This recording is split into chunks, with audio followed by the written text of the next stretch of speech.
बिन बोले जो कहा न गया। एलिसा 15 साल की एक विदेशी लड़की पहली बार अपने मम्मी पापा के साथ भारत घूमने आई थी। उसे यह देश अनोखा लग रहा था। रंग बिरंगे बाजार, मसालों की तेज खुशबू, मंदिरों की घंटियों की आवाज और हर ओर मुस्कुराते लोग। उनका टूर गाइड अर्जुन बहुत ही ज्ञानी था, जो उन्हें भारत की ऐतिहासिक और सांस्कृतिक कहानियां सुनाते हुए जगह जगह घुमा रहा था। लेकिन एलिसा की नजरें अक्सर अर्जुन के छोटे भाई क्रिश पर टिक जातीं। क्रिश लगभग 16 साल का था, शरारती, मासूम और बेहद दयालु। वह अर्जुन की मदद के लिए आता, पानी की बोतल पकड़ाता या रास्ता दिखाता। समस्या सिर्फ एक थी, वे एक दूसरे की भाषा नहीं समझते थे। एलिसा को हिंदी नहीं आती थी और क्रिश को अंग्रेजी। फिर भी वे एक दूसरे से बातें करने लगे, आंखों से, इशारों से, हंसी से। एक दिन कुंभलगढ़ किले में हवा से एलिसा की टोपी उड़ गई। क्रिश तुरंत दौड़कर उसे पकड़ लाया। एलिसा ने थैंक यू कहा और क्रिश ने बिना शब्दों के उसकी खुशी महसूस की। उनकी मासूम दोस्ती धीरे धीरे गहरे एहसास में बदल रही थी। जब एलिसा का भारत में आखिरी दिन आया तो उसने क्रिश को अलविदा कहते हुए एक कागज पर कुछ लिखा, no words just heart. Krish ने मुस्कुराकर कागज रख लिया। एलिसा चली गई, लेकिन उनके बीच का बंधन कभी टूटा नहीं। सालों बाद की मुलाकात, साल बीत गए। एलिसा अब 24 साल की हो चुकी थी, एक सफल बिजनेसवुमन। उसने अपने सपनों को पूरा किया, दुनिया देखी, लेकिन एक कोना उसके दिल का हमेशा खाली रहा। भारत की वे गलियां जहां उसने पहली बार प्यार को महसूस किया था।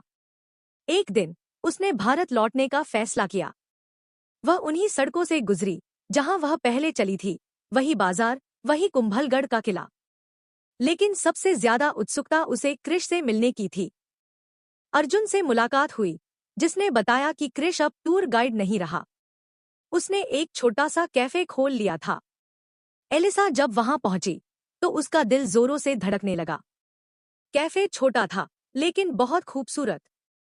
अंदर से मसालों की खुशबू आ रही थी और दीवारों पर भारतीय कलाकारी सजी थी। काउंटर के पीछे खड़ा था वही चेहरा, अब पहले से ज्यादा परिपक्व, लेकिन वही चमकती आंखें और मासूम मुस्कान। हाय क्रिश, एलिसा ने हल्के से कहा। क्रिश ने नजरें उठाईं और कुछ सेकंड तक उसे देखता ही रह गया। फिर उसकी आंखों में वही पुरानी चमक लौट आई। एलिसा, एलिसा ने सिर हिलाया। हाँ, मैं वापस आ गई। क्रिश बिना कुछ कहे बस मुस्कुरा दिया। कोई शब्द नहीं, कोई भाषा नहीं, बस वही एहसास जो सालों बाद भी जिंदा था। क्रिश ने काउंटर के नीचे से एक पुराना कागज निकाला, वही जो एलिसा ने सालों पहले दिया था। वह अब भी उसके पास था। एलिसा की आंखों में हल्की नमी थी। कुछ कहने की जरूरत नहीं थी। प्यार, जो बिन बोले भी सब कह गया था, आज फिर से उनके दिलों में धड़क रहा था। इसके बाद वे दोनों अक्सर मिलने लगे। क्रिश ने अंग्रेजी सीखने की कोशिश की और एलिसा ने हिंदी। दोनों की भाषा भले ही अलग थी, लेकिन प्यार में कोई अनुवाद की जरूरत नहीं थी। एक दिन सूर्यास्त के समय वे फिर से उसी किले की दीवार पर खड़े थे, जहां सालों पहले उनकी कहानी शुरू हुई थी। ठंडी हवा बह रही थी और माहौल शांत था। क्रिश ने धीरे से एलिसा का हाथ थामा और उसकी आंखों में देखा। क्या इस बार अलविदा कहकर फिर से चले जाओगी? एलिसा ने हल्की मुस्कान के साथ सिर हिलाया। नहीं, इस बार हमेशा के लिए रहने आई हूँ। इसके बाद एलिसा ने क्रिश के कैफे में इन्वेस्ट किया और दोनों ने मिलकर उसे एक बड़ा रेस्तरां बना दिया, जहाँ भारतीय और विदेशी फ्लेवर्स का खूबसूरत संगम था। वह जगह सिर्फ खाने के लिए नहीं, बल्कि प्यार और दोस्ती का एहसास कराने वाला ठिकाना बन गई।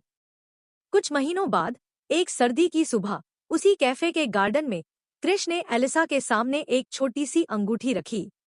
कोई लंबी स्पीच नहीं, कोई भव्य प्रपोजल नहीं, बस वही शब्द जो उनके प्यार को परिभाषित करते थे, नो वर्ड्स जस्ट हार्ट।